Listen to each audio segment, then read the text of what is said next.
So, what are the top 10 Nigerian dishes? It's a really tough question, one that bounces back debates, strong opinions, and maybe a little hunger.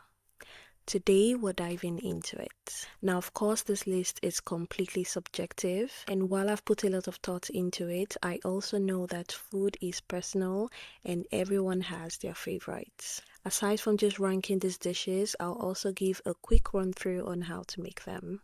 And hey, if you enjoy watching this video, consider liking, subscribing, and sharing. It really does help the channel grow. Let's dive in.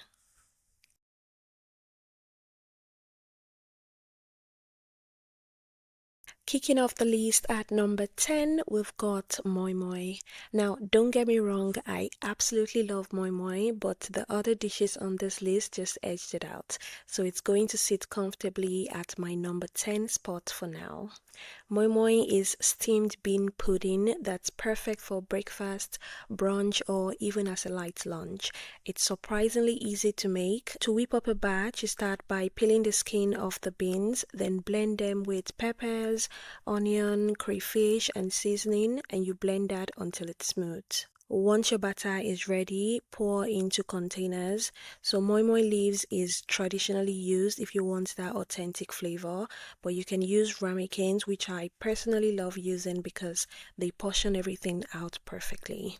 Transfer the ramekins to a pot and then steam for about 30 minutes or until the moi moi is set and it's ready. Moi moi is so versatile, you can enjoy it as a side dish or as a main meal depending on how hungry you are. I absolutely love it, but compared to what's coming up next, it's going to have to stay right here at number 10.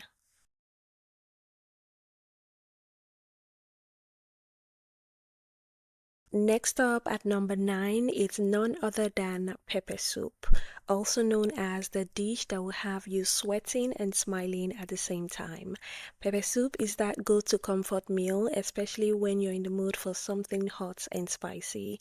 It's one of the best things you can take if you're feeling under the weather or if you're just craving for something light and flavorful. I think one of the best things about pepper soup is the variety. There's something for everyone, be it goat meat pepper soup, chicken, catfish, or even assorted meat pepper soup.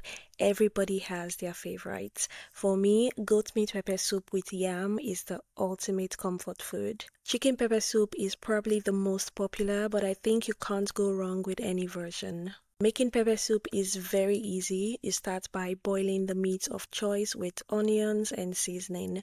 Once it's nice and tender, add the pepper soup spice. You can get this at the market or most Nigerian stores. The pepper soup spice is a blend of local spices like uda, ehuru, and uziza seed, which is where the soup gets that signature aroma from.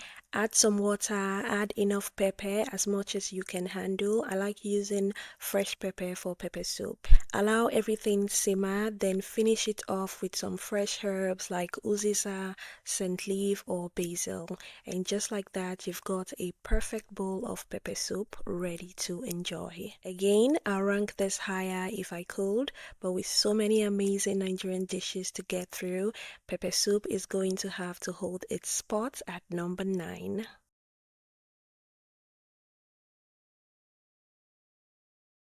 I still remember one of the best yam pottage I ever had. It was in Port Harcourt. I walked into a restaurant and for some reason ordered yam pottage. Before this, I've never really been a fan of yam pottage as we never really had it growing up. I still don't remember why I ordered it, and I don't even remember the name of the place, but I can still taste the soft, tender yam in that thick, creamy, perfectly seasoned sauce. It was pure perfection.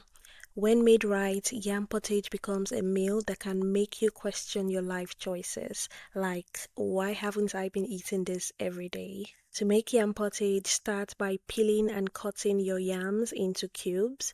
The type of yam really matters. You need a good, white, soft, and thready yam for the best result. Cut into medium cubes, not too big but not too small.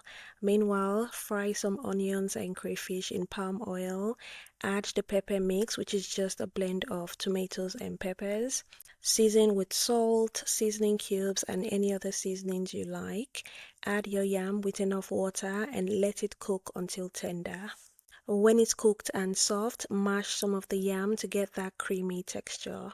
You can add some vegetables at the end. I like to add spinach or kale just for some added nutrition. Add the vegetables at the end to keep them as fresh and vibrant as possible. You can enjoy it as it is, or you can add some protein. I love pairing mine with peppered fish for some added spice. Yam pottage is proof that something can look simple but taste absolutely amazing, and whoever created this dish ate with that one. Coming up at number 7, we have another yam dish, and it's none other than yam and egg. Now, yam and egg is a classic. Boiled or fried yam, it doesn't matter. Paired with our favorite egg sauce, which is egg loaded with peppers and onions, simply perfection. To make it, you slice your yam into thick pieces, season with salt, and then cook until soft. For the eggs, roughly blend some chopped onions, peppers, and tomatoes. Heat up some oil and fry until it's a bit cooked and no longer sour. In a separate bowl, scramble a few eggs, season with salt, then pour in the scrambled egg into the pepper mix. Then you gently scramble until the eggs are cooked and your egg sauce is ready. Serve with the boiled yam and you've got yourself a quick, easy, and very filling dish. Definitely one of my favorite meals, and I am very happy to put it in the number 7th position.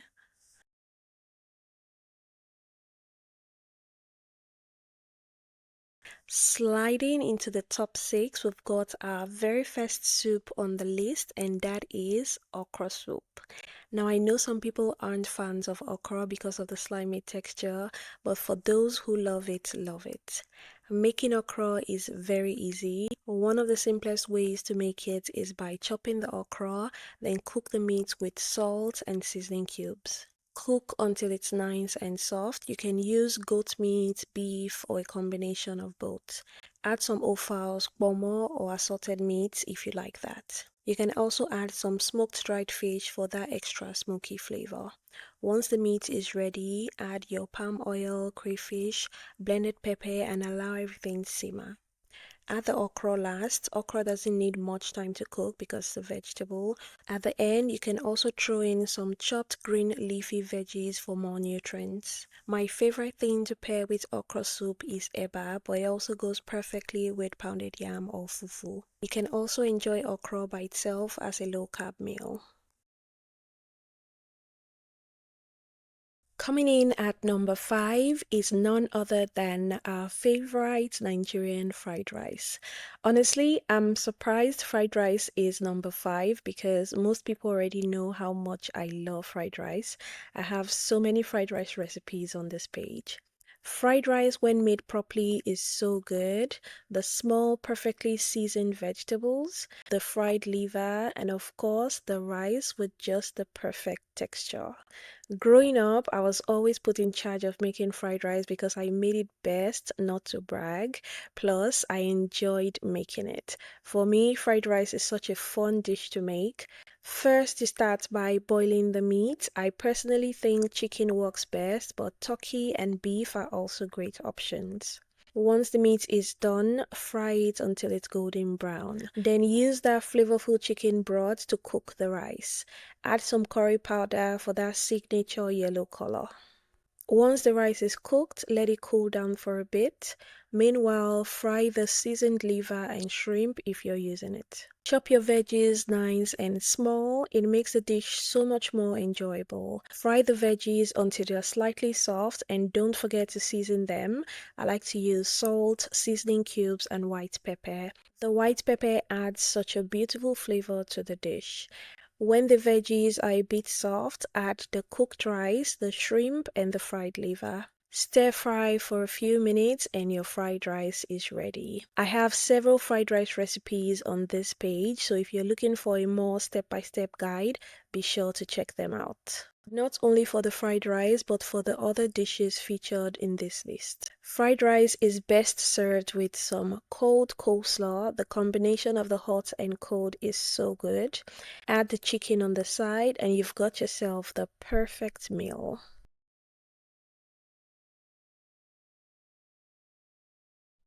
I wasn't always a fan of beans. It was one of those meals that will always show up in a massive pot, and I'll do everything I could to avoid it. The grown-ups will say, eat your beans, they are full of protein and they'll make you tall. But no matter how many times I had it, I just couldn't enjoy beans. Coming home from school and seeing beans on the menu, it was enough to ruin my day. I would feel like crying. Then one day, something changed. My mom made beans using a different method. She fried the pepper sauce first before adding the beans. And let me tell you, it was a game changer. That version was hands down the best beans I'd ever tasted. From that moment on, I realized beans could actually be amazing and it became one of my favorite foods. One of the things I love about beans is how versatile it is. Beans and gari, beans and soft agege bread, beans and crispy fried plantains, even beans on its own is great. And if you have never tried beans with dried gari sprinkled on top, you need to try it. All I'm saying is that my love for beans runs deep. Now, if you want to make the best beans of your life, here's how to do it. Start by washing and boiling the beans. If you struggle with heartburn after eating beans, parboil them first without any seasoning, then throw the water away. This helps reduce gas and bloating. After that, return the beans back to the pot. Add a bit of salt and seasoning and bring it to a boil until the beans is soft. You can also use a pressure cooker to speed things up if you're in a hurry. In a separate pot, heat up some palm oil and fry the pepper mix. This is just a blend of lots of onions and peppers. You can also add bell peppers for extra sweetness. Fry the sauce really well, season with salt and some seasoning cubes. Some people like to add crayfish, but I'm not really a fan. When the pepper sauce looks a bit darker in color, you can then add the cooked beans and some of the beans water or regular water. Mix again until everything comes together, then cover and allow to simmer on low heat for about 5 minutes. After that, your beans pottage is ready. Let me know in the comments how you feel about beans and if, like me, you're also a beans lover for life.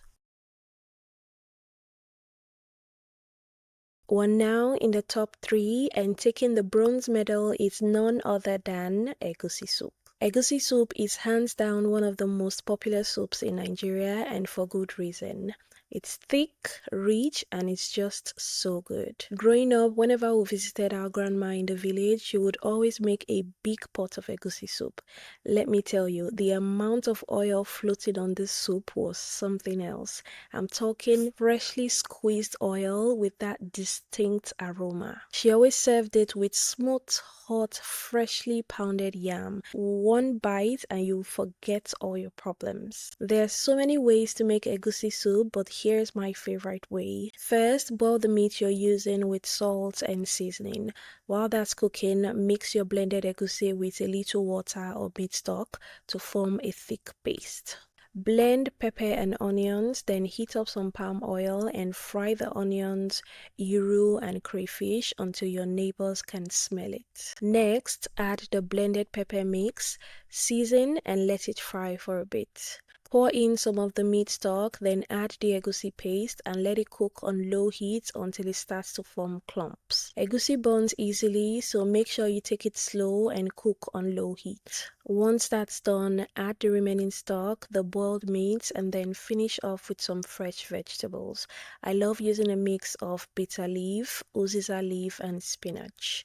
Egusi soup goes perfectly with pounded yam, eba, amala, or even rice. It's such a special dish and truly deserves to be on the top 3 meals on this list.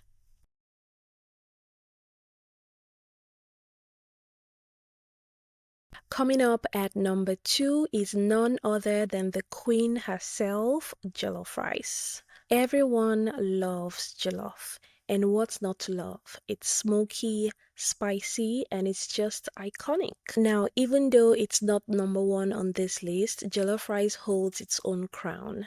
It's the most popular Nigerian dish outside of Nigeria. It's the life of every party. You can't attend a Nigerian party or wedding without seeing jollof. It's also one of the most searched Nigerian food online, and for good reason. It looks amazing, tastes even better, and when it's smoky, it's on a whole different level. Now, despite what people think, making jollof is actually pretty easy. Here's how I do it. Like almost every Nigerian dish, start by preparing your meat stock. I love using chicken for jollof rice. Boil the chicken with onions, garlic, ginger, and a mix of seasoning. Boil the meat until it's nice and tender, then fry until it's golden brown. Prepare the base. For this, you'll need tatashe or bell peppers, onions, tomatoes, atarido or scotch bonnet peppers. Cut the veggies into smaller pieces, transfer to a pan, add some fresh thyme if you have that, roast for about 30 to 40 minutes, then blend until it's smooth. Now get a large pot and fry some chopped onions, going with the tomato paste. This is what gives the jollof that signature orangey red color. Make sure you fry the paste really well, then add the roasted pepper blend. Season with salt, chicken seasoning, thyme, curry powder, and bay leaves. Stir fry that for a bit and then add the chicken stock from earlier. Cover and allow to cook for a few minutes on low heat and then add the washed rice. The rice was washed several times until the water ran clear. Mix the rice in, add a little bit of water, then cover with foil paper. The foil paper helps to trap the steam so the rice cooks with very little water. Cook on medium to high heat to get that signature smoky flavor. And just like that, your jollof rice is ready. Serve with fried plantain and the juicy chicken.